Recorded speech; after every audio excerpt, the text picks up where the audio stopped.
Good evening mga kapuso! Malapit nang mag-landing sa kanyang childhood dream si Asia's multimedia star Alden Richards na sinimulan na ang kanyang journey para maging isang piloto. Ang kanyang first day high sa aviation school, ichichika ni Nelson Canlas. Meet Cadet Richard Pokerson Jr., flight school student and aspiring pilot. Ibang-iba ito sa buhay ni Alden Richards bilang isang movie and TV star. At first step daw ito para balikan ang isang halos nakaalpas ng childhood dream. I've always been so curious paano lumilipad ang ganong kalaki at kabigat na sasakyang panghimpapawid. Tapos of course, how it's being navigated sa langit, ganyan, from point A to point B, paano nakakarating, paano nagte-take off.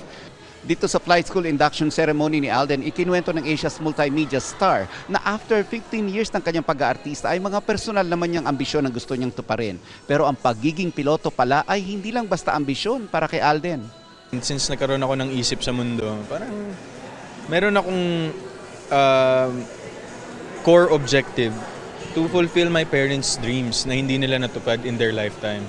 And surprisingly, kagaya ng showbiz para sa nanay ko, for me, ito naman, dream ni dad for himself, pero eventually nagustuhan ko na rin.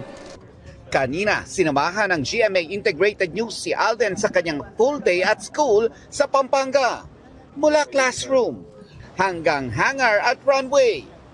Kasama ako ni Alden sa kanyang muling pagsubok sa isang flight simulator, kung saan ipina-experience sa kanya ang feels ng real-life situations habang nasa isang umaandar na eroplano.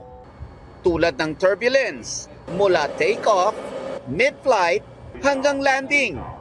There's no turning back na raw para kay Alden, kaya challenge man daw ang kanyang busy schedule. There's no such thing as a busy schedule when you make time and you have time management. Time management is the key. Definitely this year for ground school. And then tuloy-tuloy na to. This will be a 2-year course, and after I graduate, I'm gonna be able to fly a commercial plane. Nelson Canlas, updated sa Showbiz Happenings.